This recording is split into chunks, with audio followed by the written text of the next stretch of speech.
Assalamu alaikum wa rahmatullahi wa barakatuh. My name is Abdullah Muhammad from University Putra, Malaysia, and I will be your host for this presentation. First of all, I would like to thank and credit all my group members for making this possible and collecting all the data and researches for our presentation. And our presentation case will be Leading the Skies, AirAsia. And our focus will be on the founder of AirAsia and his leadership style, and his name is Tony Fernandez. And everything I say in this presentation will be based on our written assignment. After reading the case about Tony Fernandez, we get 4 questions, and inshallah I will try to answer all 4 questions in this presentation. And question number 1 says, explain Tony Fernandez's leadership style and what are the benefits and drawbacks of his style. When it comes to his leadership style, it's called democratic leadership style, which is also known as team manager. He's a manager with high concern for task and high concern for his people. He shares decision with his followers, and he also encourages them to participate and support. And he supports teamwork, which is needed for high task performance. For example, everyone is equal to Mr. Tony, and decision making is decentralized. The employees are empowered. For example, the employees can make decisions, and this encourages them to work hard and support each other, and support each other when it comes to teamwork. He recognizes every one of his employees by name, which is also good, and he has a high concern for people. Mr. Tony sacrificed everything to run the airlines, and this is why AirAsia is one of the world's best low-cost airline company. Me personally, I never tried AirAsia, but inshallah in future I will. As we said before, therefore Tony Fernandez's leadership style is democratic. Now let's talk about the benefits, because benefits and drawbacks are the part of the question. So without a doubt, team members are encouraged to share their thoughts. This can lead to better ideas and more creative solutions to problems. And without any doubt, this can also lead to higher productivity among team members. Now let us talk about the drawbacks.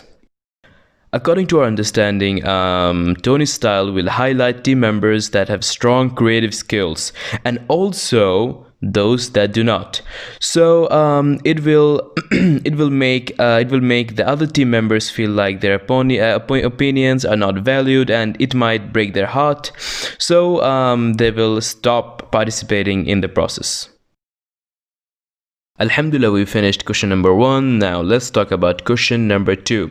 Based on Tony Fernandez's radical approach, how does it foster or hinder effort to transform AirAsia into a healthy and money-generating company?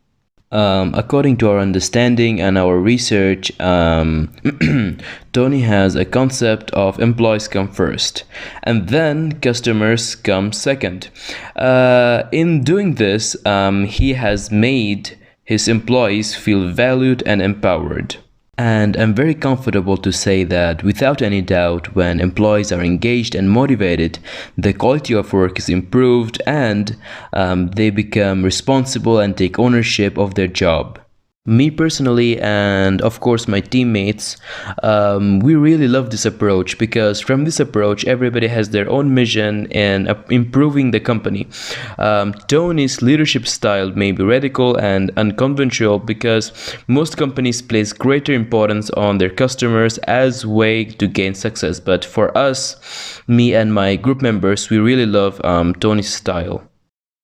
After finishing question number 1 and question number 2, let's talk about question number 3. How could future leaders be picked in this organization? Would leadership or development be important to this organization? So let's talk about this. Future leaders can learn a lot of things from the past, and they can also lead through complexity, which means can think long haul. Future leaders should be able to see the future impact of decisions made by them, and because of the new generation and also technology and other stuff, they can even solve problems in new or creative ways. Future leaders should quickly adapt to change and keep priorities moving forward, because future leaders can't set out to settle on choices and agreeable. They can also manage to change in any situation. They should provide focus and clear direction during challenging situations, and this is why, as we said before, because of that, they should quickly adapt to change and keep priorities moving forward. Future leaders must be certain. There are a lot of competitions in business, so he needs to have enough confidence in himself and be sure of his decision, because his mistake can cause a lot of damage, because there are a lot of competitions outside and there are a lot of business competition. So yeah, he should be very sure of his decision. But mistakes can happen, but most of the time he should be sure about his decision.